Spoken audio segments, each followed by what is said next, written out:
Sejam bem-vindos para mais um vídeo e hoje vamos falar de um assunto muito importante. Portanto, isto vai ser um vídeo especial, um vídeo que não estava previsto, mas tendo em conta os resultados das europeias, eu resolvi fazer este vídeo. E este vídeo tem como título o poder dos telejornais na opinião pública. O poder dos telejornais na opinião das massas, na opinião pública. E com isso nós vamos ver uma série de temáticas, vamos compreender um pouco mais o que é a comunicação social, o que é que se entende por comunicação de massa, e depois vamos ver várias técnicas que foram, digamos assim, muito bem estudadas por vários autores, que eu também vou aqui apresentar também, e depois no final uma bibliografia, várias obras que nos vão ajudar a compreender estes fenómenos, principalmente o fenómeno da televisão, que são a parte informativa na televisão, que são os telejornais, e também toda a comunicação de massa que se segue desde revistas, jornais, rádios, também na internet, alguns sites, os chamados sites oficiais. Enfim, nós vamos ver um pouco tudo isso, vamos ver esta comunicação mainstream, digamos assim, que tem um poder muito grande na opinião pública. E, meus amigos, antes de iniciarmos este estudo, isto vai ser um estudo, às vezes eu ouço pessoas, principalmente na internet, no YouTube, pessoas dizer que a televisão tem os dias contados, que as pessoas já não se informam pelos telejornais, que cada vez mais os canais televisivos, portanto os canais a cabo, estão a cair cada vez mais, digamos assim, em termos de audiências. Meus amigos, isto não é verdade. Muita gente em Portugal, portanto em toda a população, pegando na população portuguesa, muita gente ainda se informa principalmente pelos telejornais, meus amigos. Isto é uma realidade. Há muita gente que já tem meios de informação alternativos, mas muita gente continua, digamos assim, a tirar a maior parte do seu conhecimento nos telejornais, conhecimentos sobre a informação, não é? Atenção, porque há vários tipos de conhecimento. Nós vamos ver isto tudo e vamos ver o que é que se está a passar com Portugal em relação a outros países da Europa. Meus amigos, Portugal é ainda um dos países que mais está sobre a influência, por exemplo, dos telejornais. Isto é uma realidade, meus amigos. Isto notou-se muito bem em 2020, quando houve, portanto, toda aquela situação e os confinamentos e tudo isso que se seguiu a todos aqueles episódios, e ainda hoje, por meio, por exemplo, de eleições, nós conseguimos ver o poder da comunicação social. E não podemos, meus amigos, não podemos ignorar este facto. Portanto, eu aqui estou a falar principalmente para as forças mais conservadoras em Portugal, e nós, uma vez por todas, temos que compreender que em Portugal, e é isso que eu também vou falar, não existe, digamos assim, canais televisivos que sejam canais conservadores, digamos assim. Ou seja, podemos até dizer televisões que tenham uma visão mais conservadora, como por exemplo acontece em França. Nós temos canais de TV em França que são canais que se opõem completamente ao sistema dominante de comunicação que existe, por exemplo, em França. Estou a dar aqui o exemplo. Por exemplo, CNews, o canal CNews, é um dos principais canais que se pode dizer da direita francesa, da direita conservadora francesa, que se opõe ao resto da opinião dominante dos canais chamados canais mainstreams, que são, portanto, a BFM TV, que são a TF1, uma série de outras TVs francesas, que todas elas estão alinhadas no mesmo, digamos assim, na mesma narrativa. E aqui em Portugal isso não existe. Não existe uma TV que faça frente às outras televisões. Portanto, vamos falar sobre isso hoje, o poder dos telejornais na opinião pública, o que é que se está a passar em Portugal.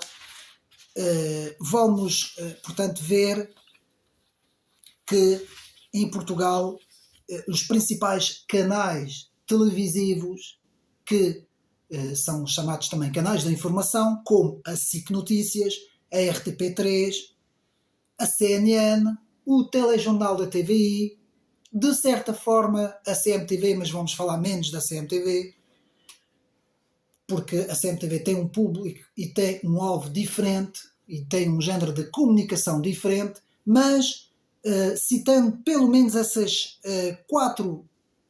três, digamos assim, redes televisivas, portanto a SIC Notícias, portanto a SIC, a RTP e a CNN, e de certa forma a TVI também, com o telejornal da TVI, todas elas têm uma narrativa praticamente semelhante, a mesma narrativa, e nós vamos tentar entender isso e tentar perceber porque é que isto condiciona a opinião pública. Portugal tem, como é sabido, cerca de 10 milhões de habitantes, agora vamos ter mais por causa também do fenómeno da imigração, mas, meus amigos, esta população, quase toda ela, é atingida por este fenómeno que é, portanto, o fenómeno da TV, ou seja, dos telejornais, porque nós aqui estamos a falar da informação, de como chega a informação, portanto, na casa das pessoas. E é isso que nós hoje aqui neste vídeo vamos falar, pois no final vou apresentar alguns livros que eu já tenho aqui apresentado no canal Ocidente Neri para nós compreendermos, portanto, a importância desta situação. E, meus amigos, muitas vezes forças políticas conseguem, e eu vou repetir, conseguem, digamos assim, atingir o poder precisamente por causa de toda esta força da comunicação social. Ou seja, a comunicação social, neste caso os telejornais, que é para mim o ponto principal, consegue, meus amigos, digamos assim, ter um poder muito grande na influência pública, ou seja, do público, a opinião pública, e muitas vezes essa influência consegue decidir muitas eleições, meus amigos. Há quem possa dizer que não, mas é a realidade, meus amigos. E houve já vários estudos feitos que comprovam como é feito a manipulação pública, ou seja, a manipulação da opinião pública, que é isso que nós hoje vamos falar. E antes de começar, eu quero dizer que pode-se dizer, com factos, com estudos, e isto é do conhecimento de quase toda a gente, que a ocupação dos meios de comunicação social é feita pela esquerda e pela extrema-esquerda. As forças que ocupam a comunicação social, os vários órgãos de comunicação social, estão neste momento ocupadas pela esquerda e pela extrema-esquerda. E, meus amigos, não existe forças conservadoras nas TVs. Ou seja, nos meios de redação dos telejornais, não existe forças conservadoras neste momento.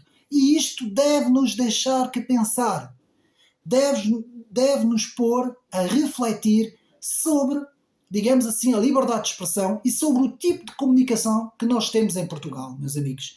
Porque, como é sabido, o contribuinte paga os meios audiovisuais, não é? Principalmente, quando nós falamos da RTP, é sabido que nós pagamos, nós os contribuintes, pagamos para que esta informação chegue às nossas casas. E a pergunta que se levanta é como é possível não haver representação política mais conservadora, mais à direita, nos meios televisivos. Que é isso que eu aqui quero levantar esta pergunta. E, meus amigos, isto que eu estou a dizer é a realidade. E vamos ver. Eu estive a ver canal por canal. Portanto, eu estive a ver a SIC Notícias, a RTP, a RTP3, a TVI e a CNN. São as redes televisivas que eu estive a ver, e estive a ver comentador por comentador, analista por analista, estive a ver os pivôs, enfim, estive a ver os apresentadores, estive a ver todo este meio, digamos assim, televisivo, não é? Estive a ver todas estas personalidades que ocupam estes espaços e que muitas vezes ocupam os espaços de comentadores e de analistas. E, meus amigos, eu não vou aqui dizer os nomes, porque não é aqui o objetivo deste vídeo dizer os nomes das pessoas.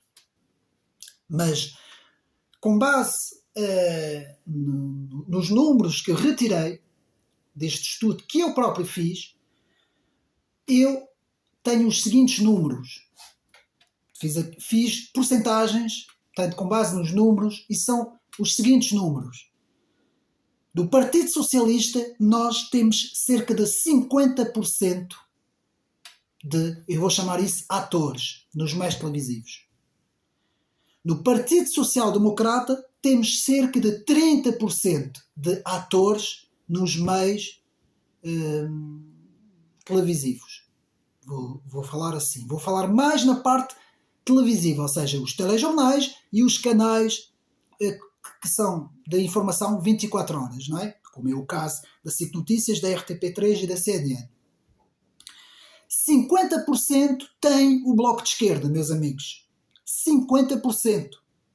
O PCP tem 20%, o LIVRE tem 40%, o PAN tem 10%, o CDS tem 10% e o Partido Chega tem 0%, meus amigos.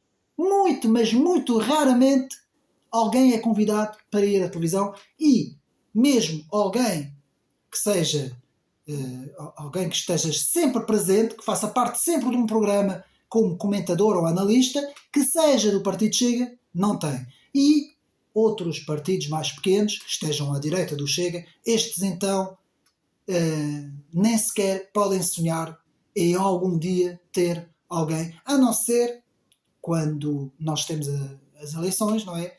E temos aqueles debates dos chamados pequenos partidos que não têm representação eleitoral, então parlamentar, então nós aí temos sempre um debate com estes partidos todos, mas é a única exceção, meus amigos. De resto, não existe forças de direita conservadora na televisão. Que é isso que eu aqui quero passar essa mensagem, porque todos nós, cidadãos, temos que saber isso. Temos que ter esta noção. E depois ficamos admirados com os resultados eleitorais, meus amigos. Porque é a coisa principal, meus amigos. A coisa principal é ter representação nas TVs. Eu vou dar o exemplo em França. Em França, nós temos a CNews, temos a TV Liberté, que é uma TV na internet, Web TV, que tem uma força muito grande.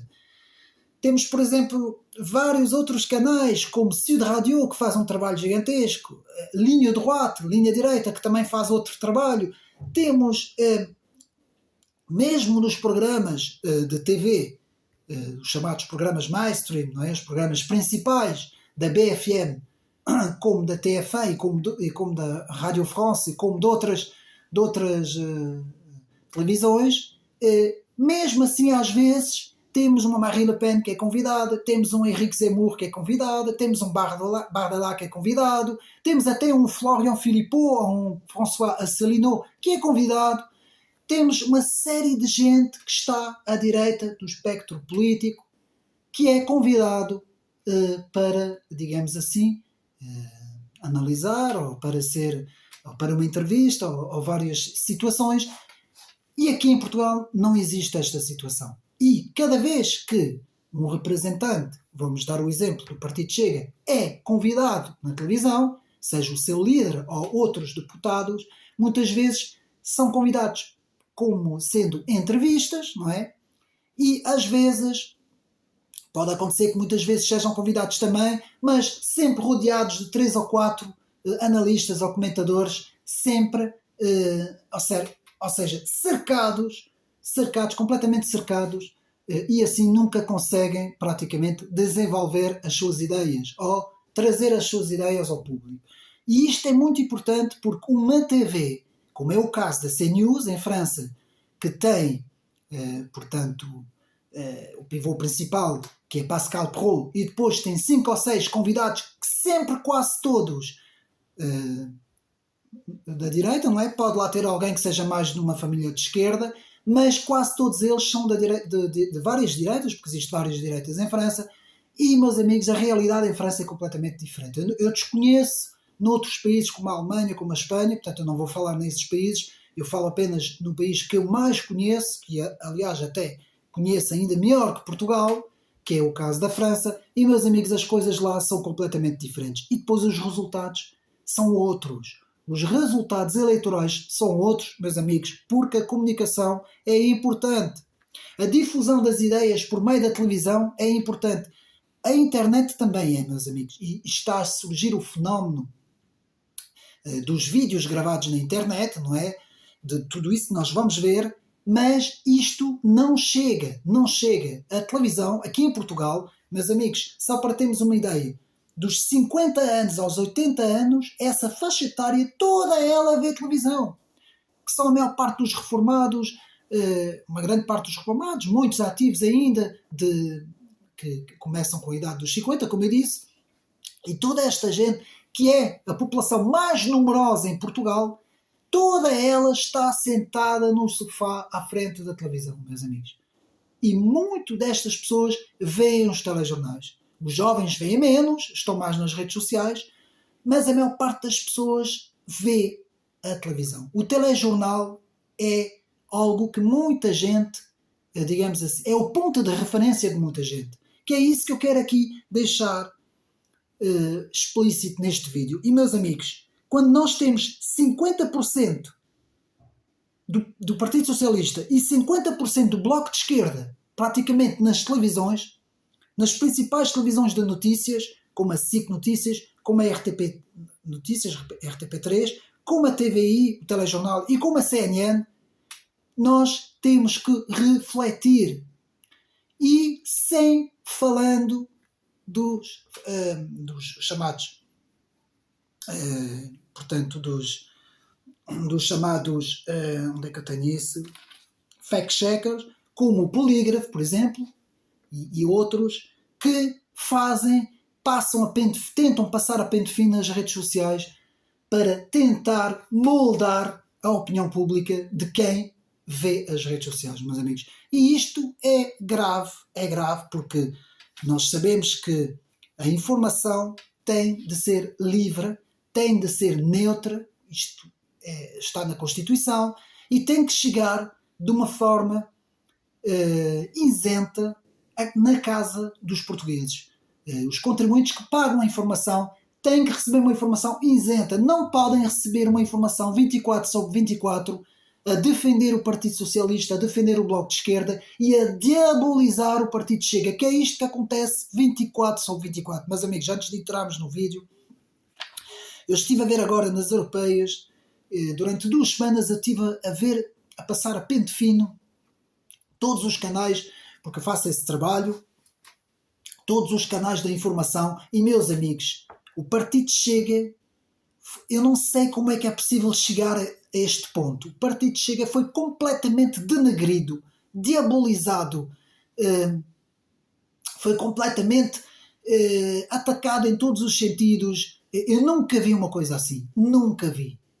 Parecia que a candidata Marta Temido e, de certa forma, o candidato do PSD, mas principalmente o candidato do PS e até os outros candidatos, a Catarina Martins e os outros candidatos dos outros partidos, eram vistos como os candidatos do campo do bom pensamento, de la bien-pensance, como dizem os franceses, o campo do bem, enquanto que o Chega era sempre posto como o campo do mal, o mal absoluto, o que representa o mal que toda a gente deve temer em Portugal, não é? Com aqueles chavões todos que eles utilizam, a extrema-direita, os fascistas, os negacionistas, enfim, tudo e mais alguma coisa. E, meus amigos, quando isto é feito de 24 horas, são 24 horas, como esta operação é lançada no território português, onde temos 10 milhões de habitantes, que estamos agora a ter mais,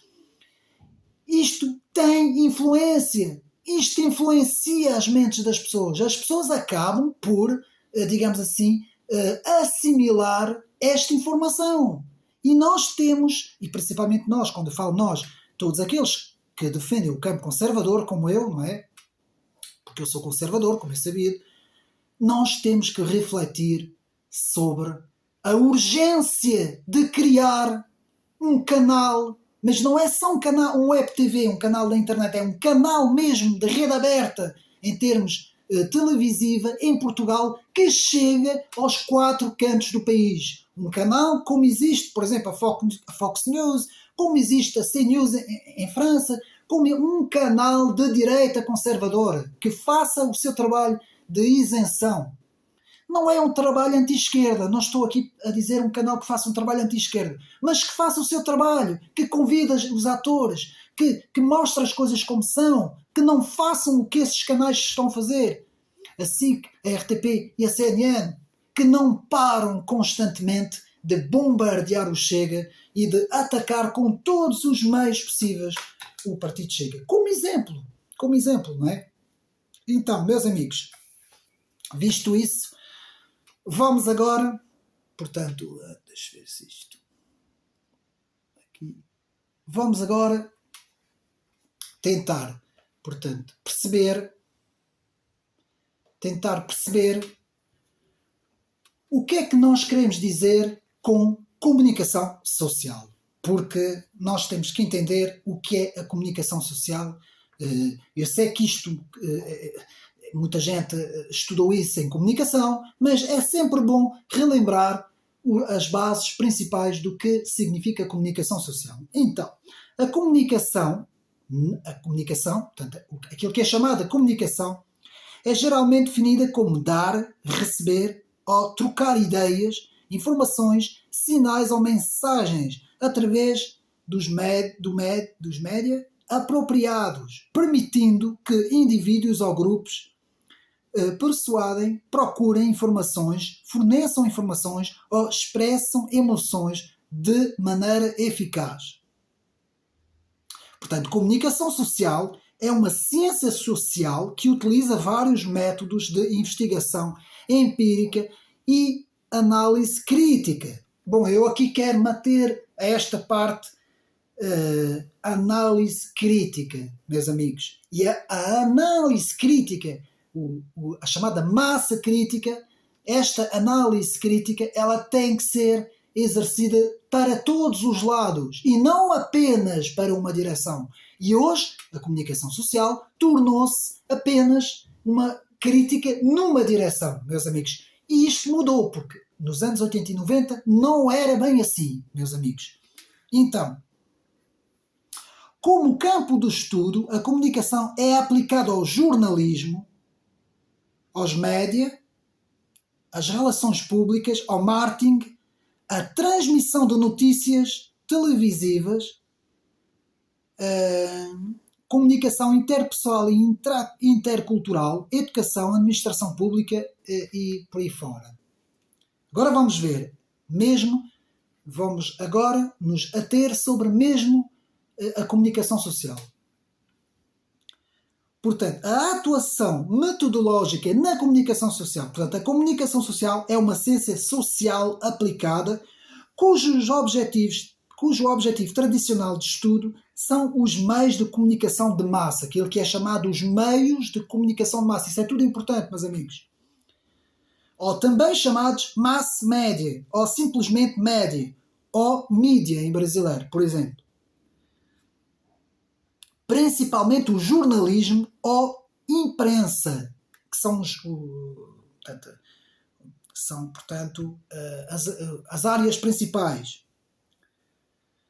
Portanto, depois temos a comunicação organizacional, que são a publicidade, a propaganda, as relações públicas, a comunicação e o marketing de empresas e de organizações governamentais ou não governamentais. O objeto da comunicação social diferencia-se, portanto, da comunicação que é o objeto das ciências como a psicologia, a linguística ou a antropologia, sem que se possa negar a existência de interseções entre essas várias áreas. Bom, então os meios de comunicação de massa mais frequentes são o jornal, a televisão, o rádio, o cinema e a internet. Até agora já vimos.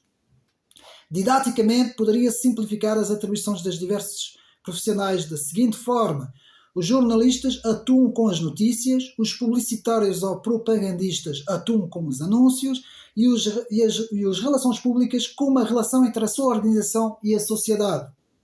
Não obstante, a interdisciplinaridade e a convergência têm-se ampliado progressivamente nas várias áreas. Tanto a sociologia, como a linguística, como a psicologia, como a ciência da informação, como a administração de empresas, como as artes visuais, como a música, como as artes culturais, a partir do advento da internet, ampliou-se também o diálogo académico entre a comunicação social, a ciência da informação e a ciência da computação.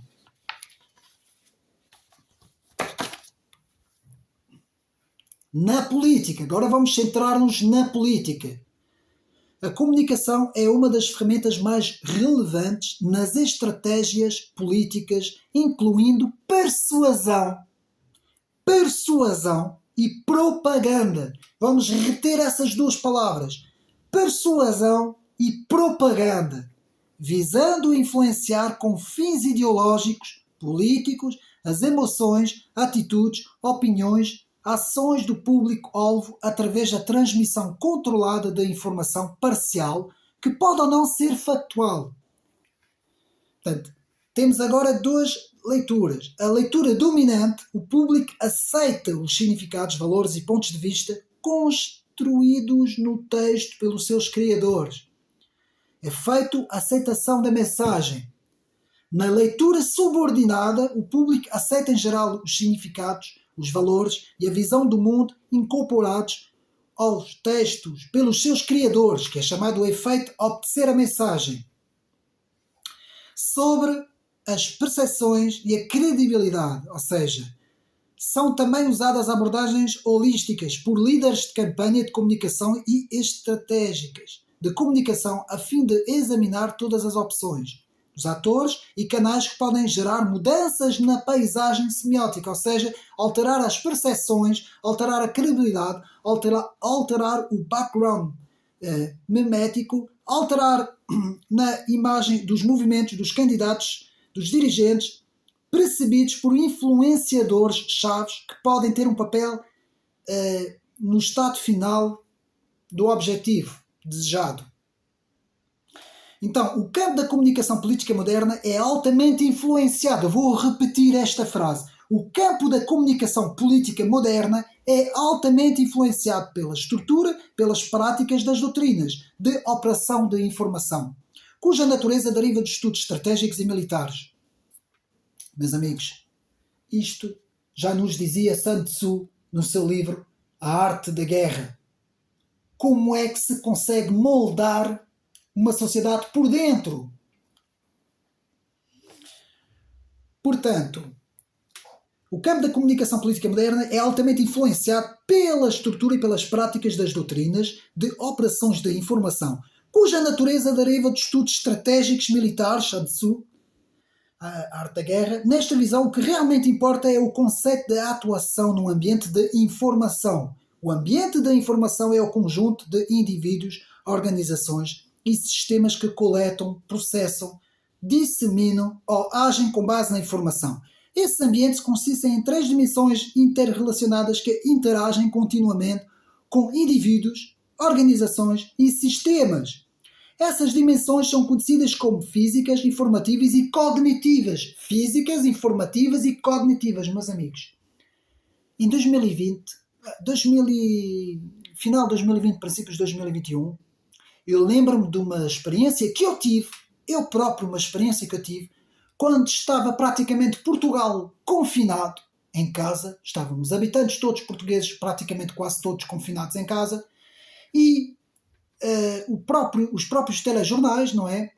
Os apresentadores, os pivôs, essa gente toda, anunciavam que, atenção, quando for 2015 ou 2030, agora não me recordo, toda a gente, as pessoas todas vão dirigir-se para as suas varandas, não é? Das casas, dos prédios, e vão aplaudir, portanto, os enfermeiros e os médicos e toda essa história que nós sabemos. E eu vinha a pé, portanto, eu vinha a pé, eu vinha do meu emprego, com um atestado de circulação, não é? Agora não me recordo quando é que foi, mas vinha e lembro-me de descer uma rua, apenas para explicar a experiência, descer uma rua em que eu via prédios assim, de muitos andares, e eu via toda a gente nas varandas, com máscaras, toda a gente a aplaudir os médicos e os enfermeiros, e aos gritos, e alguns a dançarem o ritmo da noite, não é? Da Corona, que era a música que eles punham lá na televisão, para toda a gente bater palmas. Ou seja, eu parei de andar, olhei para aquilo que eu estava a ver, para a experiência que eu estava a ver, e eu próprio comecei a pensar, como é possível manipular? Como as populações são tão manipuláveis? Como as massas são completamente manipuladas pelos sistemas de informação, que é isso que nós vamos ver, meus amigos. E houve muito mais coisas nessa altura, muito mais manipulação. Então, meus amigos, o que é que podemos reter de tudo isso? Vamos falar de um sociólogo canadense, Marshall McLuhan, que foi quem cunhou a expressão aldeia global. Portanto, Marshall McLuhan, que afirma que os meios tinham um impacto maior do que a própria mensagem sobre os indivíduos. Os meios televisivos, meus amigos, têm um impacto muito grande, assim como também as redes sociais, atenção. Uma publicação várias vezes partilhada sobre uma situação também tem um impacto muito grande. Mas os meios de comunicação têm. Vocês vão ter agora o Euro 2024 e vocês vão ver o impacto, se Portugal tiver bons resultados, e oxalá que sim, não é? Porque o futebol é uma coisa, é um bom entretenimento, digamos assim, não tem nada contra, mas vão ver o impacto que tem nas pessoas. Assim como quando Portugal foi campeão europeu, o impacto que essas coisas têm, pegando no exemplo do desporto, não é? Então, meus amigos, o meio televisivo é importantíssimo.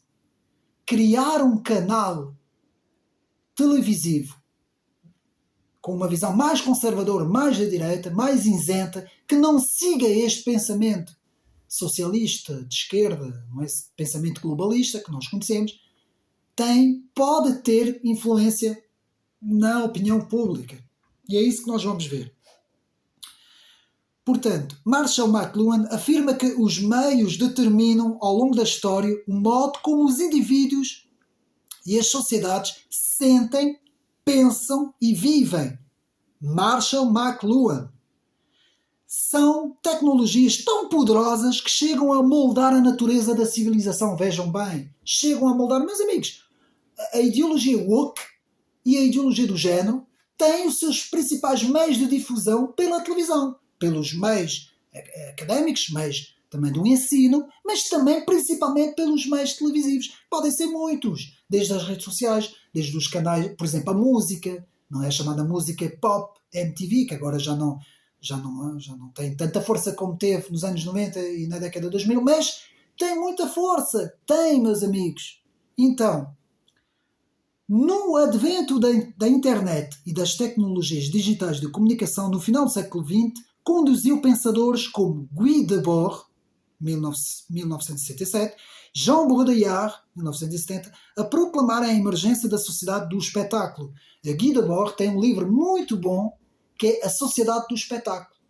Porquê que tem esse título? Que é a sociedade que influencia as massas pelo espetáculo que é difundido pelos meios de comunicação, pelas redes televisivas. Então, a proclamarem a emergência da sociedade do espetáculo e da era dos simulacros e simulações. Para os pensadores franceses, a era das imagens digitais virtuais protéticas estavam a engolir a realidade e a instituir um regime autocrático de falsificação do real. A falsificação do real. É tão fácil falsificar o real, meus amigos. No conflito da Ucrânia e da Rússia é o que acontece muitas vezes. Até no conflito Israel-Palestina também acontece muito isso. Nada mais possuía a natureza original e autêntica do real. O valor do signo havia empurrado o universo ao buraco negro da própria imagem. No mundo da imagem pura, tudo era apenas espetáculo e simulacro, meus amigos. Só para vocês verem, nós tivemos agora a campanha das eleições europeias, aquele episódio do imigrante que foi confrontar André Ventura. Isto é apenas um exemplo. Como isto teve impacto, como essas coisas têm impacto na opinião pública, meus amigos. Hoje, com esta simulação da falsificação do real por meio das televisões, consegue-se manipular a opinião pública, meus amigos. Só para vocês terem uma noção. Pode-se destruir a imagem de uma pessoa em 5 minutos. Em 1 minuto consegue-se destruir a imagem de uma pessoa hoje em dia. Uma pessoa que seja uma figura pública, não é?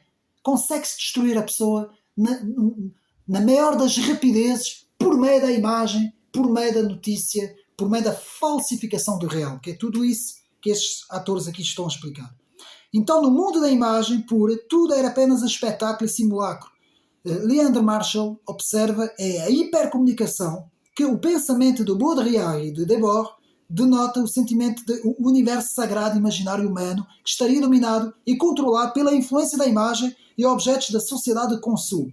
Portanto, a era do espetáculo seria a consagração do império da hiperrealidade, território totalmente engolfado pela tecnologização e pela virtualização, meus amigos. Tudo isso que eu estou a dizer não é novidade. Os meus amigos sabem, e eu vou passar mais à frente, porque o que nos interessa aqui hoje, principalmente, não é tanto a parte do divertimento, não é? Dos reality shows, das séries televisivas e das das plataformas como a Netflix e tudo isso, como também as telenovelas, tudo isso, que tem uma influência muito grande na opinião pública. O que nos interessa aqui é a informação dos telejornais. E esta informação, nós temos que reter que há aqui 3 agências noticiosas importantíssimas. No mundo ocidental haverá mais, no mundo asiático, africano e em outras partes do mundo, mas no mundo ocidental há 3 grandes agências de notícias,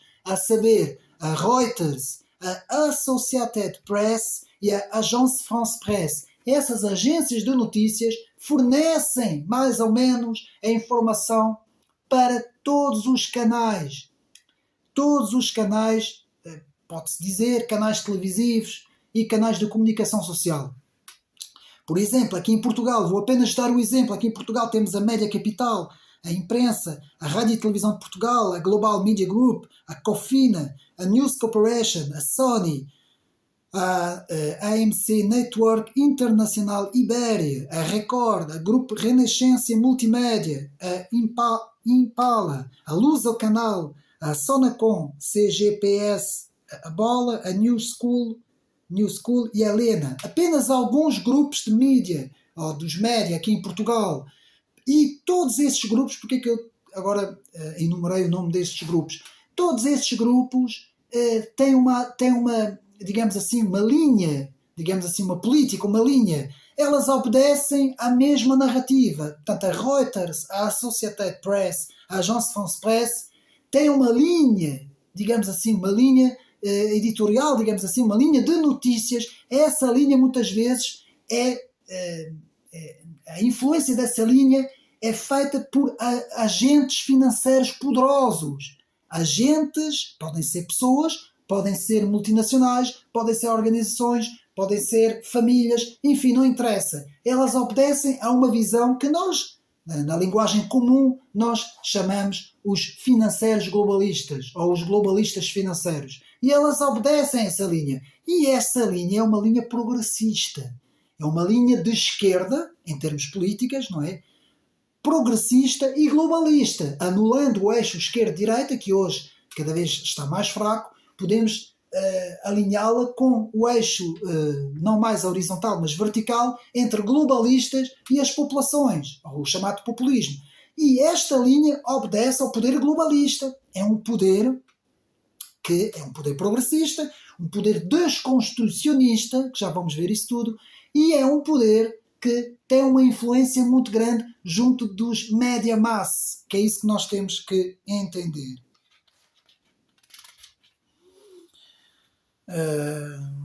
Portanto, agora temos então alguns pontos importantes desta comunicação de massa, dos média massa. Pois eu no fim tenho aqui muitos livros para mostrar aos meus amigos também, para reforçar o nosso conhecimento. Para aqueles que querem aprofundar tudo isto, podem de facto depois consultar os livros. E há muito mais, mas eu aqui reuni alguns livros importantes. Portanto, primeiro, 9 pontos importantes desta cultura de média massa. Primeiro ponto, a cultura do espetáculo, muito bem representado no livro de Guy Debord, Sociedade do Espetáculo. Não é? Cultura do espetáculo, criar um espetáculo através da comunicação, que seja uma comunicação de informação, uma comunicação, por exemplo, dos telejornais, criar um clima de espetáculo. Reparem nas músicas, por exemplo, o Polígrafo. Cada vez que o Polígrafo apresenta o seu programa, as músicas que estão por trás, músicas assim, coisas assim, para as pessoas ficarem obcecadas e coisas, e vem aí o mal absoluto, não é? Que é sempre o mesmo, não é? Para eles. A voz dos comentadores, por exemplo, as peças televisivas são construídas, normalmente utilizam pessoas com voz, também uma voz assim, cativa, que desperta um pouco o medo também, porque eles agem muito sobre o medo. Portanto, a cultura do espetáculo, a manipulação, hoje é tão fácil manipular a opinião, meus amigos, é coisa. Se a pessoa não tiver bases culturais, bases intelectuais, se ela não tiver uma intelectualidade formada, a pessoa é completamente manipulada, meus amigos, as pessoas são manipuladas. Porquê? Porque as pessoas não têm, vêm do trabalho, têm os filhos, têm que ir à escola, têm que fazer o jantar, as pessoas não têm tempo, então elas são muito facilmente manipuladas. As pessoas hoje em dia claro que as pessoas que têm estudos de comunicação, que têm certos estudos, por exemplo, em política, em filosofia, que tenham conhecimentos, sabem perfeitamente lidar com essa situação. Mas a maior parte das pessoas não sabem. O português comum é facilmente manipulado. Então temos a cultura de espetáculo, a manipulação e o medo. Criar o medo. Meus amigos, foi isso que fizeram em 2020 com a doença, que eu não posso aqui falar, e foi isso que fizeram em relação no conflito. Por exemplo, no conflito da Rússia-Ucrânia, é isso que eles utilizam. É o medo. Aliás, há quem diga que o próprio Vladimir Putin substituiu a doença, não é? Quando o medo da doença acabou, começou o medo do Putin, não é? Então é assim que a televisão funciona, meus amigos. Ela tem um poder muito grande de influenciar as massas. Pois o pensamento único é o campo do bem. O politicamente correto definiu o pensamento único, o campo do bem. Você, para ser alguém do bem, tem que ser alguém que defenda a diversidade, que defenda a inclusão, que defenda o politicamente correto, que defende que muitas vezes aquilo que eu chamo a xenocracia, o poder do estrangeiro é melhor. Que, atenção à preferência nacional. Se você for alguém que defender a preferência nacional, é logo visto como um extremista. Portanto, você tem que defender a preferência internacional, tem que defender a União Europeia, tem que defender a Comissão, tem que defender essa visão das Nações Unidas, essa visão da NATO, da OTAN. Tudo isso é o campo do bem, é o pensamento único. Se você não tiver neste pensamento, é um negacionista, um retrógrado, uma pessoa fechada, um extremista, um fascista, enfim. Eu tinha aqui digamos assim, expressões, nunca mais saia daqui, meus amigos. Porque é o que eles utilizam para conotar as pessoas que saem fora do pensamento único. Mas porquê que isso acontece? Porque quem é que determinou que este tinha que ser o pensamento principal, o pensamento único? São, portanto, a força da comunicação social. Mas se houver outro canal televisivo que vai dizer o contrário, que vai apresentar as coisas completamente opostas, que vai apresentar uma visão mesmo real, da real politics, uma visão que seja mesmo dos factos, aí vamos ter uma contrabalança, digamos assim.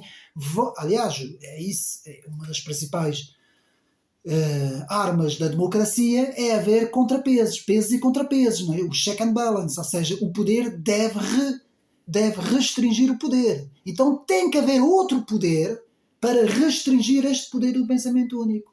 Estão a perceber? Então, cultura do espetáculo, manipulação, medo, pensamento único, ausência de debate nos meios de comunicação. Bom, meus amigos, ausência de debate, que é o que acontece.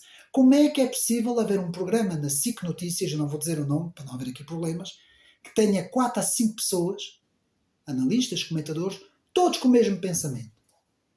De vez em quando lá convidam um que sai um bocadinho da norma, não é? Mas de resto, todos eles, globalistas, socialistas, esquerdistas, pensamento único, politicamente correto, socialistas e liberais, não é? Liberais libertários, como eu costumo dizer, que são aqueles liberais que defendem a liberdade na economia e o libertarianismo nos meios éticos, filosóficos e morais.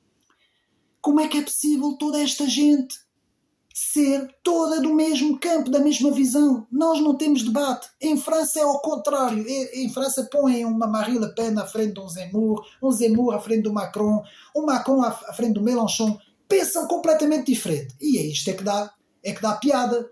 Quase que chegam, não há de uma pancada, não é? Mas quase que chegam em confronto. Que era isso que se via. Eu cheguei a ver debates quando era muito mais novo. Cheguei a ver debates entre Georges Marchais, entre Mitterrand, entre Chirac, e dava gosto, porque eles defendiam ideias completamente opostas. Que é isso que se requer, digamos assim, da política. É ver as várias visões em confronto. Mas hoje não. Hoje temos uma ideia globalista de esquerda e de extrema-esquerda, progressista, que domina completamente todos os canais televisivos. E não há nada a fazer.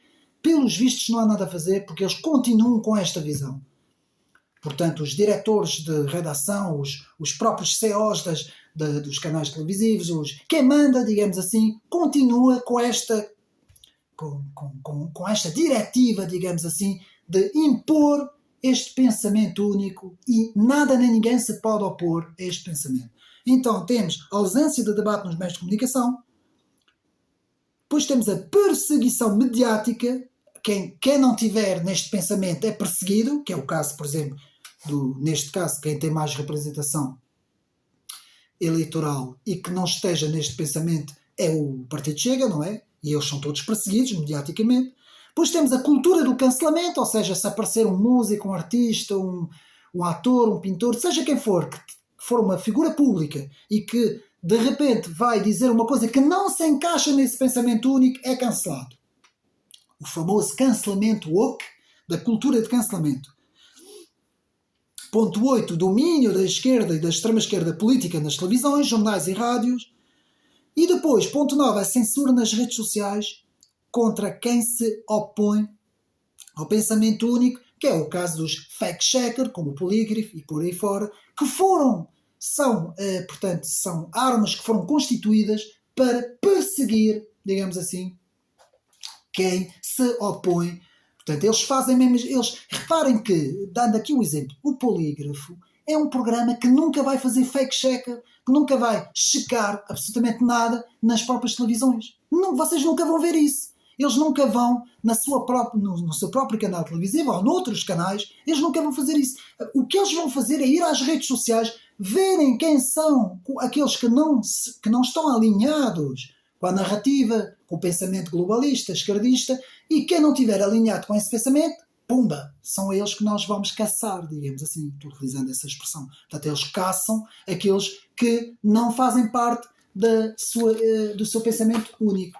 Então, a cultura de massa vê essa alta cultura. O papel da reeducação das massas, que é isso que tem que acontecer com um canal conservador da direita, a criação de um canal conservador da direita, ou seja, criar uma intelectualidade da direita e depois um meio de comunicação, que seja, por exemplo, um canal televisivo, com uma cultura da direita. Cultura essa da direita conservadora. Para apoiar as redes sociais. Porque as redes sociais não conseguem, meus amigos.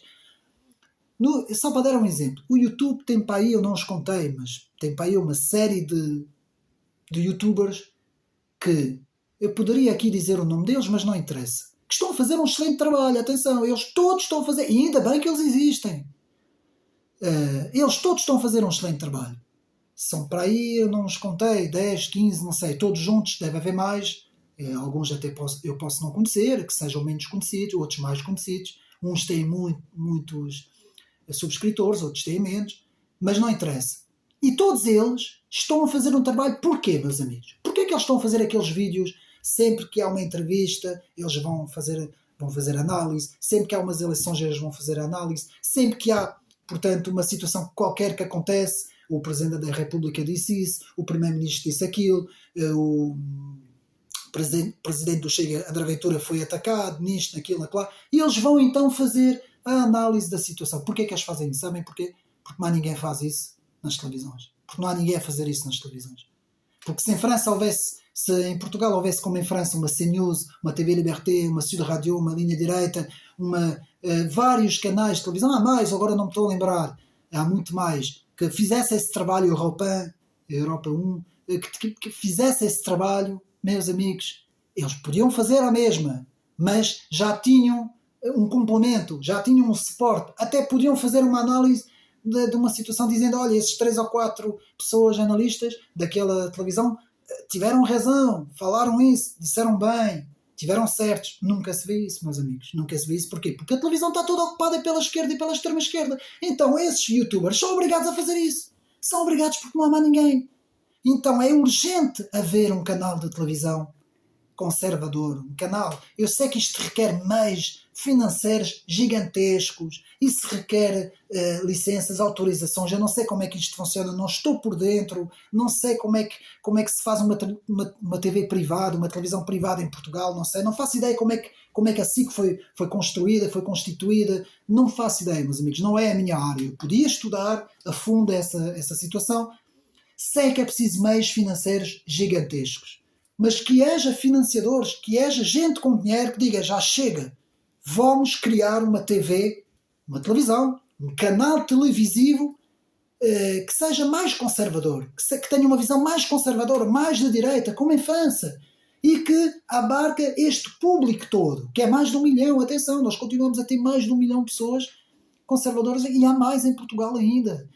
As europeias não quer dizer nada, meus amigos, houve muita gente que não foi votar, muita gente não foi votar nessas europeias, que votou nas legislativas e que pensa dessa forma, de uma forma mais conservadora. Então tem que haver, digamos assim, e isto foi abaixo, tem que haver, meus amigos, digamos assim, a criação de uma rede televisiva, uma plataforma televisiva que tenha ideias mais conservadoras, que seja que não vá, digamos assim, que não seja o mais do mesmo, que não faça parte deste pensamento mainstream, deste pensamento único, deste pensamento esquerdista, globalista, socialista, social-democrata, chamem o que vocês quiserem, que não seja igual, meus amigos.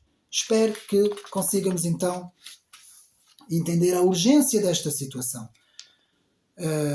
Então já vimos as agências de notícias, apenas para relembrar, agências de notícias ou agências noticiosas, também chamadas de serviço de notícias de agências de empresa ou associações de empresa, é uma organização de jornalismo especializada em coletar informação e difundir notícias diretamente das fontes para os veículos de comunicação. Lá está. Então, as agências não fornecem diretamente ao público, mas sim para os próprios telejornais, revistas, rádios, TVs, websites, que é a chamada comunicação social. Já vimos a Reuters, a Associated Press e a United Press International e a Agence France Presse. São praticamente as principais que fornecem esta informação aos meios de comunicação, para depois os meios de comunicação fornecerem aos média massa, não é? Digamos assim. Então, já vimos isso, vamos passar à frente, portanto...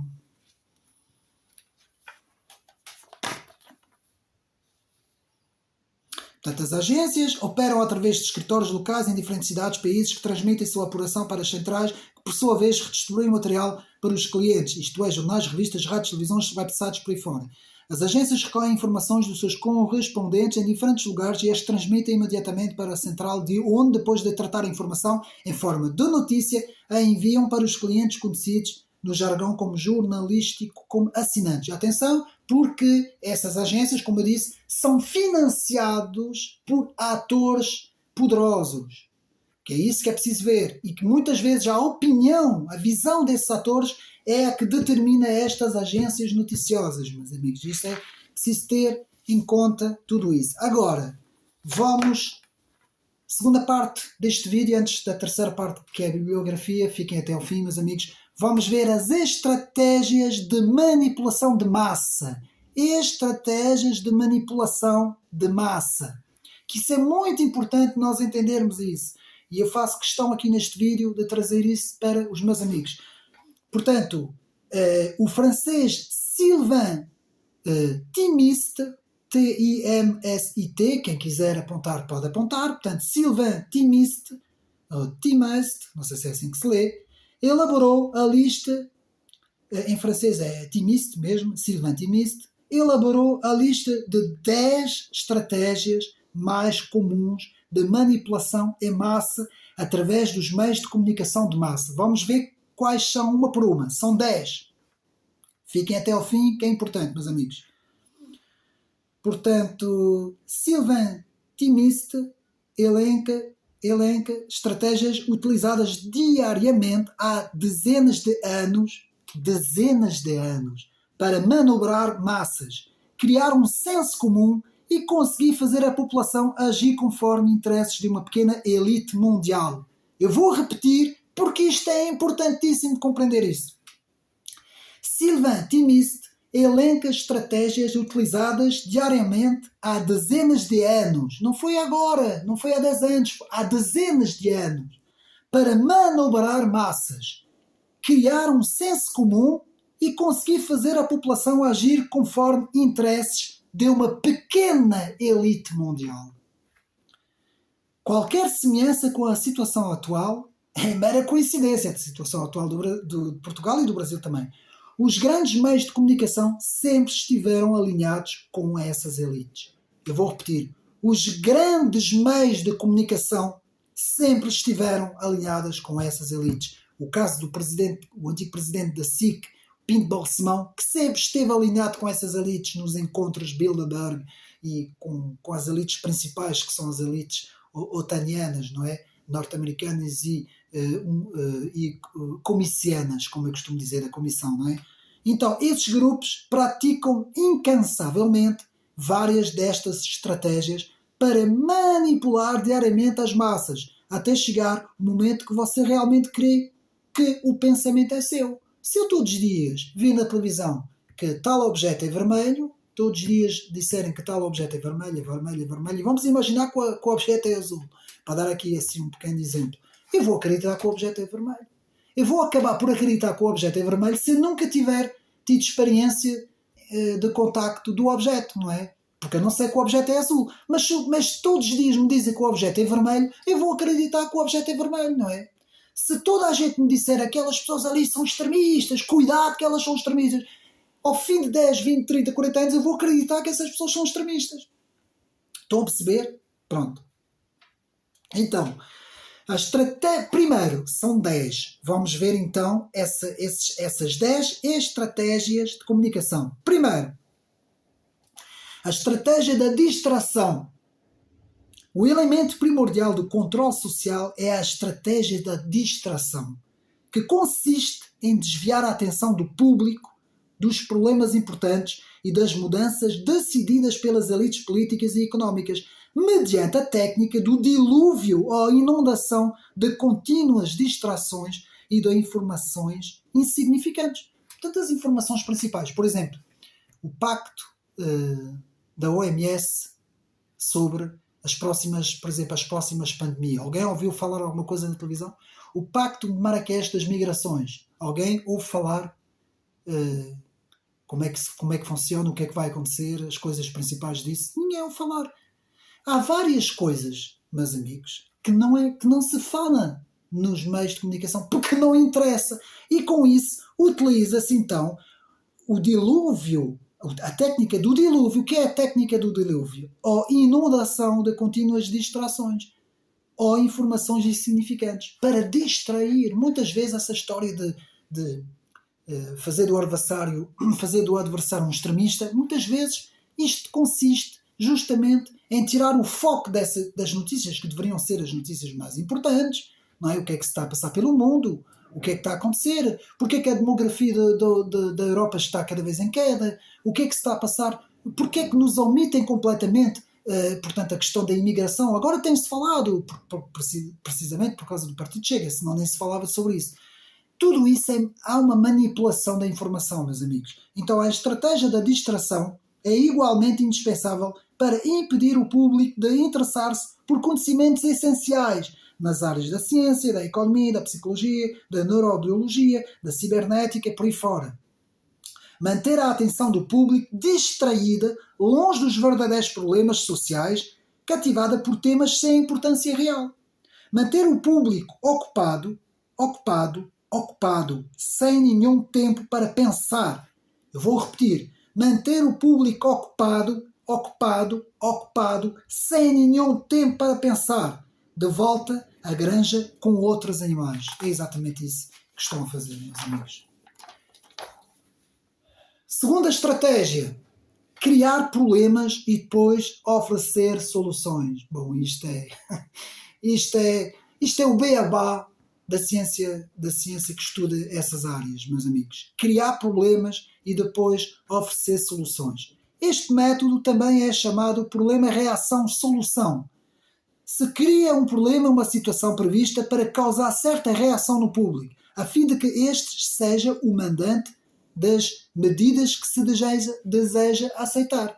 Criar uma doença para depois criar o remédio, não é? Que eu não vou aqui, eu estou a utilizar essas palavras para não utilizar outras palavras. Cria-se uma doença, põe-se o medo no mundo inteiro pela doença e depois dá-se o remédio. Cria-se, há uma guerra, acontece uma guerra, cria-se o medo dessa guerra, diaboliza-se o inimigo e depois oferece a solução. Muitas vezes pode ser o envio de meios económicos, meios militares, o apoio da comunicação social, o apoio dos próprios cidadãos, enfim, uma série de coisas.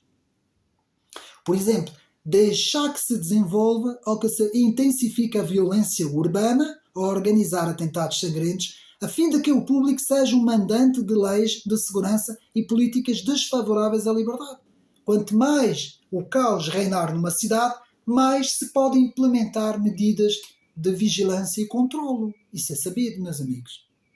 Ou também criar uma crise económica para fazer aceitar como mal necessário o retrocesso dos direitos sociais e o desmantelamento dos serviços públicos.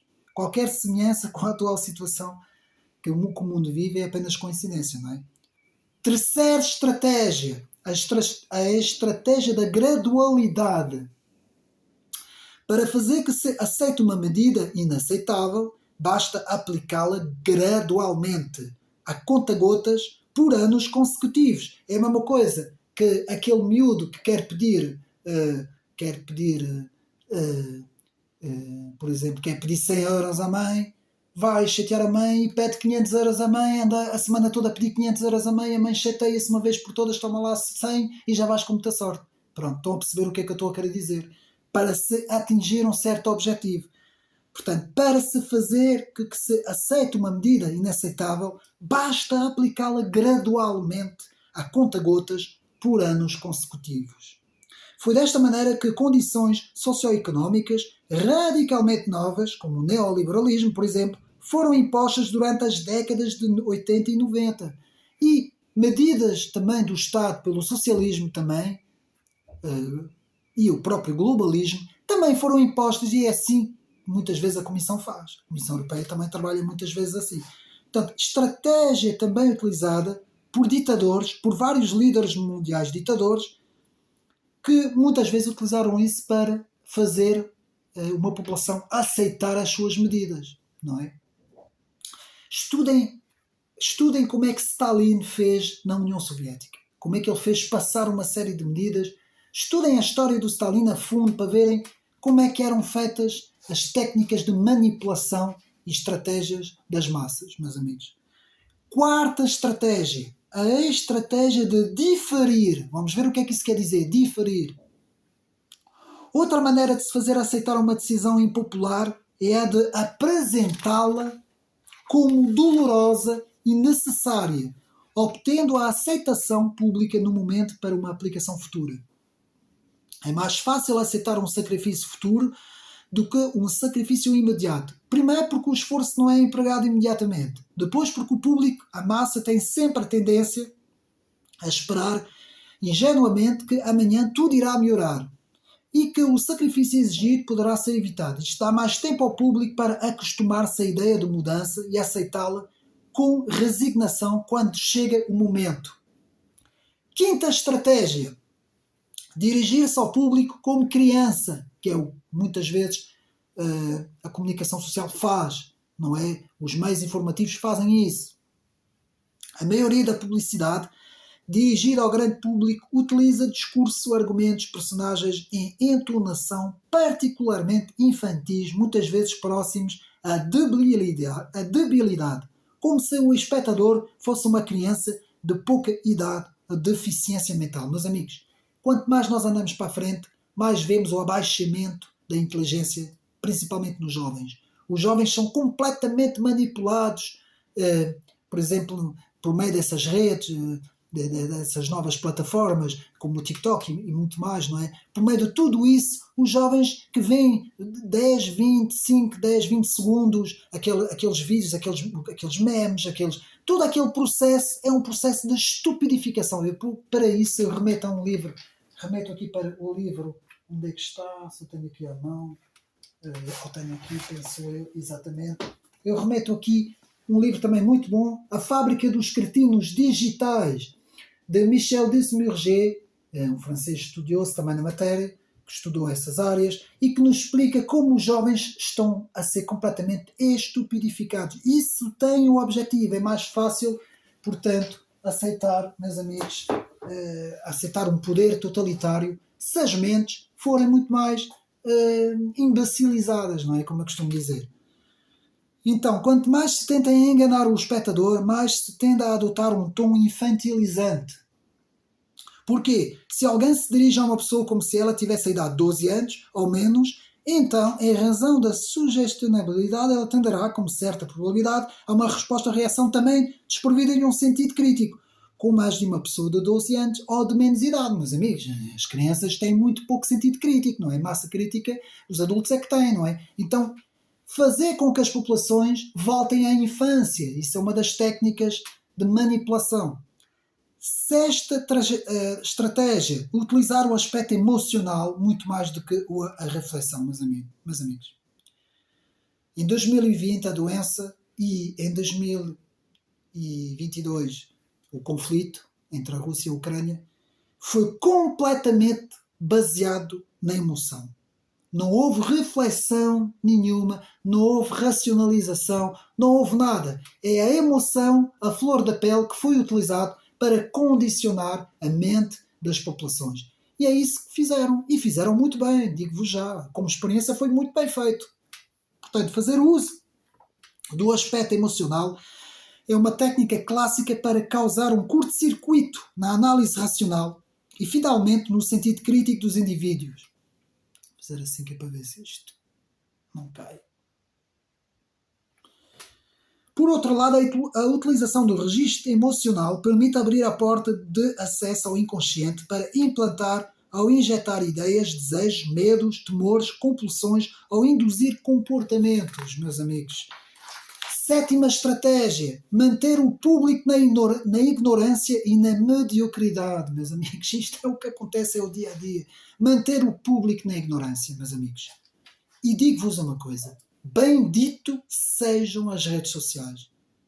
Porque por meio das redes sociais, por exemplo, por meio do YouTube, só apenas um exemplo, nós conseguimos ter acesso a conferências, colóquios, fóruns, entrevistas, aulas, muita coisa que nós conseguimos ter e que podemos ouvir o dia todo, podemos retirar informação preciosa destes meios, e quem souber línguas, inglês, francês, alemão, ainda consegue retirar ainda mais informação, porque nós, aqui, principalmente aqui em Portugal, isto é mesmo um país da ignorância.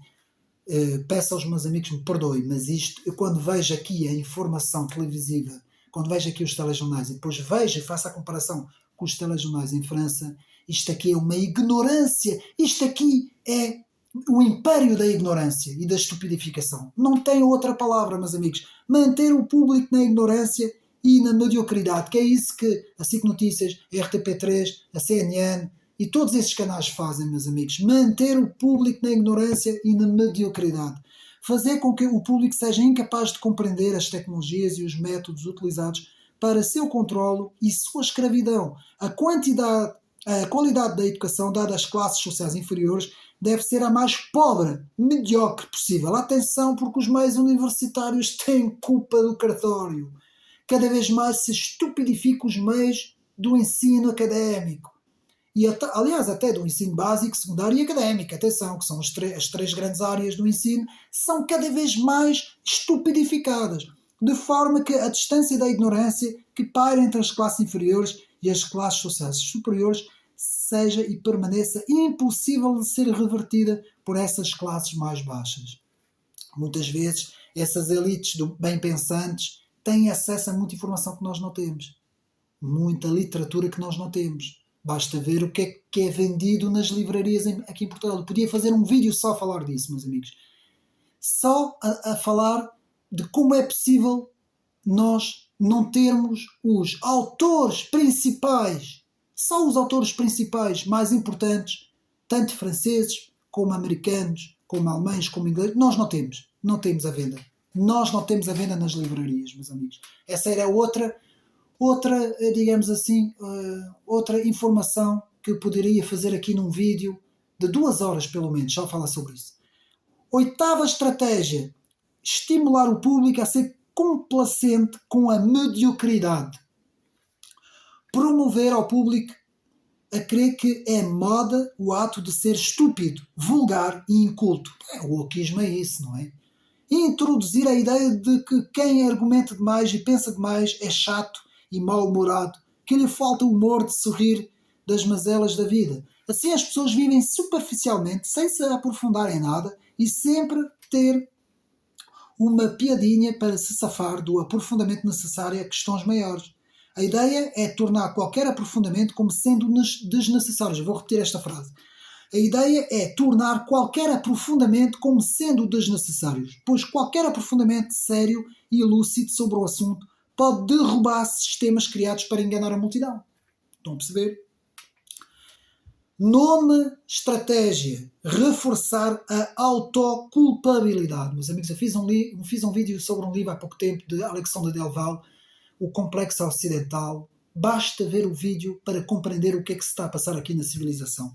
Fazer com que o indivíduo acredite que somente ele é culpado pela sua própria desgraça, por causa da insuficiência da sua inteligência, das suas capacidades ou dos seus esforços. Por exemplo, eu, homem autóctono, branco, europeu, cristão, eu sou culpado das alterações climáticas. Eu sou culpado da economia estar a desabar, não é? Eu sou culpado por causa que do conflito entre a Rússia e a Ucrânia, porque eu devia apoiar muito mais a Ucrânia. Eu sou culpado quando acontece uma doença qualquer, que eu não vou dizer aqui o nome, não posso, porque eu é que sou culpado, não tomei as medidas de proteção e também não tomei o remédio, vocês sabem, não vou aqui falar, não é? Então eu sou culpado se existe racismo na sociedade, eu sou culpado porque eu já nasci assim culpado, enfim, impor a culpabilidade na mente das pessoas, principalmente aqui as pessoas ocidentais. É assim que eles manipulam, meus amigos. Portanto, reforçar a autoculpabilidade. Assim, no lugar de se rebelar contra o sistema globalista, económico, o indivíduo se autodesvaloriza e se culpa a ele próprio, que gera um estado depressivo. Claro, pois a depressão, as depressões acontecem a uma escala jamais vista, não é? Nunca se viu tantos antidepressivos serem consumidos como estão a ser consumidos, não é? Nesta primeira parte do século XXI, cujo um dos efeitos é a inibição da sua ação. E sem a ação não há questionamento. Sem a ação não há questionamento. Por fim, a 10ª estratégia: conhecer aos indivíduos melhor do que eles mesmos se conhecem. Por isso é que existem muitos observatórios, muitas agências que estudam as populações, meus amigos. Só as redes sociais, meus amigos, não têm ideia de como os cidadãos, e aí podemos dizer os cidadãos do mundo ocidental, estão a ser completamente estudados. Completamente estudados, porque nós praticamente pomos tudo nas redes sociais, é a nossa, eu costumo dizer, é a nossa marca digital, não é?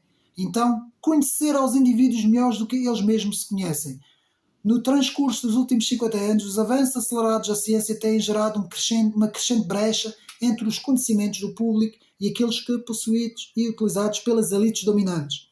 Graças à biologia, à neurobiologia, à psicologia aplicada aos novos sistemas tecnológicos das redes digitais, têm desfrutado de um conhecimento avançado sobre a psique do ser humano, tanto em sua forma física como psicologicamente. O sistema tem conseguido conhecer melhor um indivíduo comum do que ele conhece a si mesmo. Isto significa que, na maioria dos casos, o sistema exerce um controle maior e um grande poder sobre os indivíduos, maiores que dos próprios indivíduos que têm sobre si mesmos. Portanto, meus amigos, chegamos ao fim. Há um livro interessante, que eu agora não sei onde é que está, sobre a era do capitalismo de vigilância, de Zuboff, que é um livro importantíssimo também para perceber aqui como nós estamos a ser estudados sem sabermos, por esse capitalismo de vigilância, não é? Capitalismo digital de vigilância. Meus amigos, chegamos ao fim do vídeo e eu vou apresentar alguns livros aqui importantes que eu creio ser de suma importância a leitura destes livros. Para nós, há muito mais, meus amigos. Eu vou tentar aqui no canal, futuramente, tentar apresentar mais trabalhos sobre isso, sobre esta situação do poder, meus amigos, da comunicação social, o poder dos telejornais na opinião pública. Eu aqui, meus amigos, quero realçar, de facto, os telejornais, porque eu continuo a dizer que em 10 milhões de portugueses, não sei, não fiz as contas, não fiz o estudo, mas muita gente continua a ver o telejornal. E a opinião é moldada pelo telejornal, meus amigos. Parece incrível o que eu estou a dizer. Eu sei que algumas pessoas vão dizer que não, já não é bem assim. Muita gente agora não vai na conversa, informa-se por outros meios. Tudo bem, eu sei que existe. Mas a grande maioria continua presa à opinião dos telejornais. E isso é importante nós termos isso em mente. Então, bom, já tinha mostrado livro imprescindível, não é, de Sun Tzu, A Arte da Guerra, para perceber como funciona a subversão numa sociedade por dentro. Este é fundamental, não só para quem estuda artes militares ou que seja estrategista como eu disse, nas artes militares, mas também para compreender como se consegue destruir uma sociedade por dentro. Vou tentar fazer assim para se ver como se consegue destruir uma sociedade por dentro. Agora, meus amigos, vamos agora aqui aos livros e quero começar com um dos livros que eu mais fiz referências aqui no canal é o livro, já tem uns anitos, de Karl Popper e John Condery, Televisão, um perigo para a democracia. Passo aqui a mostrar como, nessa altura, Karl Popper, logo a seguir à Segunda Guerra Mundial, tinha mostrado a influência que os meios de comunicação audiovisuais, a televisão nesse caso, os meios televisivos, teriam, como eles poderiam ter poder sobre as massas. Portanto, televisão, um perigo para a democracia. Depois, o incontornável livro de La Boétie, Étienne de La Boétie, com o seu da servidão voluntária.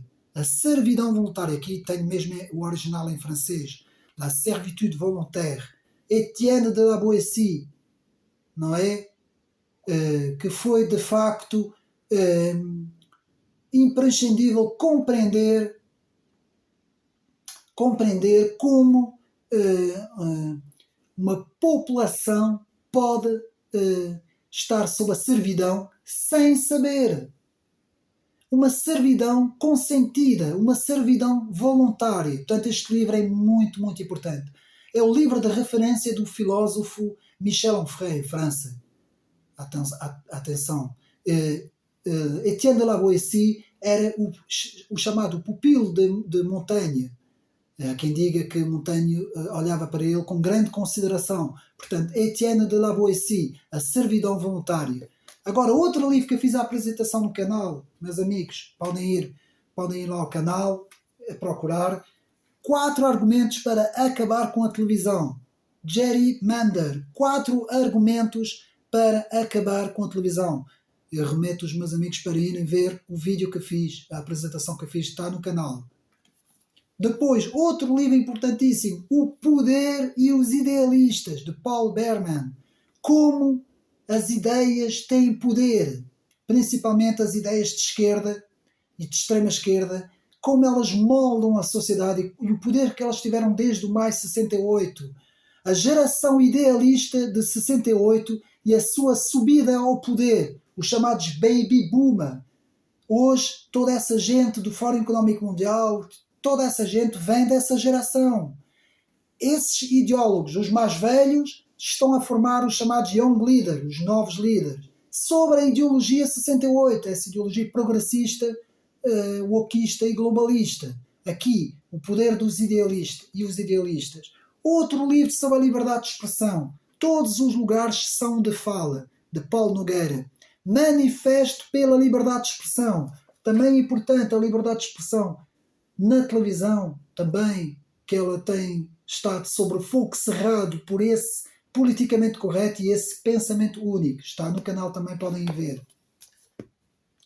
Outro livro importantíssimo de João Maurício Braz, aliás, que posso apresentar juntamente com outro que está aqui, que é Os Democratas que Destruíram a Democracia, e que também foca muita coisa que nós estivemos a falar. Também do mesmo autor, João Maurício Braz, Textos sem ensaio, que brevemente irei fazer a apresentação no canal. Daqui a pouco irei fazer a apresentação no canal. Depois, um livro importantíssimo em francês, não existe tradução em português, do presidente da TV Liberté em França, o famoso canal de reinformação, chamado canal de TV de reinformação, Martial Bild e Philippe Milot. Portanto, Philippe Milot é o presidente, Martial Bild é o principal pivô, não é? E o título do livro é Défaire le Parti des Médias. Eu vou traduzir. Desfazer o partido dos média. Desfazer, já fiz a apresentação no canal, desfazer o partido dos média. Como o partido dos média, como os telejornais têm uma influência muito grande, portanto, nas eleições e no poder político. Agora, para compreender em termos filosóficos, quando nós falamos na chamada desconstrução, o que é que significa a desconstrução na filosofia? Porque tem tudo a ver com aquilo que temos estado a falar. Os famosos atores Michel Foucault, Jacques Derrida, o autor do pós-modernismo Jean-François Lyotard, que também tenho aqui um livro, já vou mostrar, Gilles Deleuze, todos esses autores, Jean-Paul Sartre, e Simone de Beauvoir no existencialismo, toda essa gente que conseguiram destruir o centro, pondo os periféricos no meio, conseguiram fazer a desconstrução, desconstruir a civilização. Nada melhor do que de la grammatologie de Jacques Derrida para compreender o que é a desconstrução, meus amigos. Tem também no canal, podem ir ver ao canal para perceber um pouco mais também das ideias filosóficas, como elas têm uma importância grande também no pensamento elitista para depois atuar nas massas. Outro livro importante, Como Mentem as Sondagens, meus amigos, de Luís Paixão Martins. Também um livro interessante. Ainda não fiz a apresentação, ainda não tive tempo. Se um dia conseguir fazer, eu faço, meus amigos, aqui. Como Mentem as Sondagens, de Luís Paixão Martins. Outro livro importantíssimo, Direito a Ofender, a Liberdade de Expressão e o Politicamente Correto, de Mike Hahn. Já fiz a apresentação no canal. Direito a Ofender, o medo de ofender está a limitar a liberdade de expressão, é legítimo desfazê-lo. Aqui, um livro incontornável para compreender a psicologia de massas também, A Rebelião das Massas, de Ortega y Gasset, que tenho no canal também a apresentação do livro. Podem ver A Rebelião das Massas, um clássico dos clássicos. Outro clássico, Christian Rodrigues, Iturralde, com o seu A Escola de Frankfurt e o Início da Nova Esquerda, para entender estes poderes globalistas e da extrema-esquerda que têm asfixiado o meio cultural e que têm ocupado os meios de comunicação social. Todos os meios de comunicação social estão ocupados por essa gente. Outro livro para entender a psicologia das massas, o best-seller internacional traduzido em mais de 20 idiomas, A Arte de Influenciar Pessoas e Dominar Multidões, Gustave Le Bon, incontornável livro. Como pensam e agem as multidões, meus amigos. Eles estudam tudo isso, por isso é que os telejornais têm uma forma de ser, têm uma forma de se apresentar, têm uma forma de apresentar as peças televisivas. Reparem como é que eles apresentam as peças televisivas, por exemplo, do Partido Socialista, e depois logo assim como é que eles apresentam do Partido Chega, como é que eles fizeram nas europeias, para mandar abaixo, para denegrir, diabolizar, destruir a imagem do Chega, por exemplo. Essas técnicas todas que eles têm. Outro livro importantíssimo que eu vou fazer também junto com outro livro que eu tenho ali, As Técnicas Gramscistas, de António Gramsci, a cultura, os subalternos e a educação, de Gramsci. Introdução de Rita Ciotta Neves. Como Gramsci idealizou a tomada do poder pela cultura e pelos meios de comunicação. Importantíssimo. E os meios académicos também. Importantíssima a leitura deste livro, Gramsci. Por fim, para termos uma ideia do que é o pós-modernismo, como as ideologias pós-modernistas que se transformaram hoje nos wokismos, nas ideologias progressistas, hiperprogressistas, tudo isso, já Jean-François Lyotard já explicou muito bem no seu Moralité postmoderne, moralidade pós-moderna, também para entender todos esses fenómenos de que temos estado a falar, que estão a capturar o meio cultural, o meio da comunicação social. Meus amigos, são apenas alguns dos livros, há muito mais, e eu vou tentar apresentar mais também aqui no canal, apenas para termos, e para acabar o vídeo, para termos essa noção. Meus amigos, as ideias combatem-se por outras ideias. Se nos querem impingir um pensamento único, uma ideia única do mundo e da sociedade, nós temos que combater essa ideia única do mundo e da sociedade com outra ideia única também. Ou única ou até pode ser variada, depende. Para restabelecer o equilíbrio, meus amigos, um equilíbrio de forças. Então, mais uma vez, eu faço um apelo.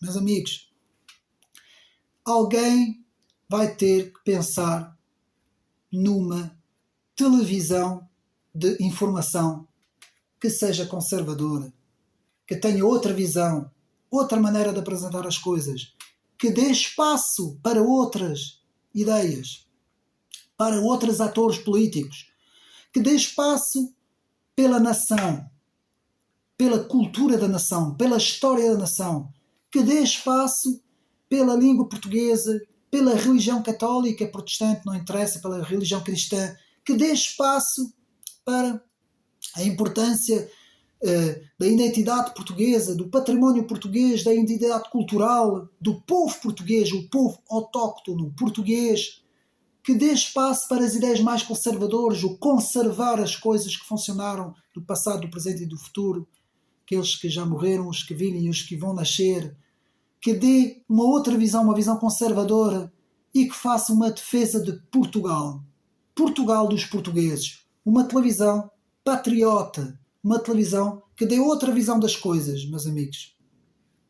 É importante que haja uma TV com estas características, com esta visão, que não seja financiada por esses atores multibilionários, esses atores que condicionam todo e qualquer pensamento contrário à visão que eles têm, meus amigos, e que faça uma frente de combate para todos aqueles que estão cansados, que já não conseguem ver televisão, que já não conseguem, alguns estão tão cansados que desistem, já desistiram do processo eleitoral. Muita gente, eu conheço muita gente à minha volta que está cansado de tudo o que está a acontecer, que já não acredita na democracia, já não acredita no Estado de Direito, já não acredita no sistema eleitoral. São sempre os mesmos, é sempre PST, PS, PS, PSD, PSD, PS, PS, PSD, vira ao disco e toca o mesmo, são eles que têm poder, são eles que têm os meios de comunicação, são eles que têm as televisões, os telejornais só obedecem a eles, só dizem bem deles, e então as pessoas estão cansadas, meus amigos. Então nós temos que pensar nisso, meus amigos. Aqui o canal, eu dou aqui uma dica para os agentes financeiros que tenham meios e recursos aqui em Portugal, se é que há, não é? Que pensem na criação de um canal de televisão que seja um canal com outra visão das coisas, um canal conservador. A imagem de, por exemplo, CNews em França, penso que seria de facto uma bufada de ar fresco e uma nova força para os conservadores em Portugal. Espero que mais uma vez tenham gostado deste canal. Um abraço e até uma próxima.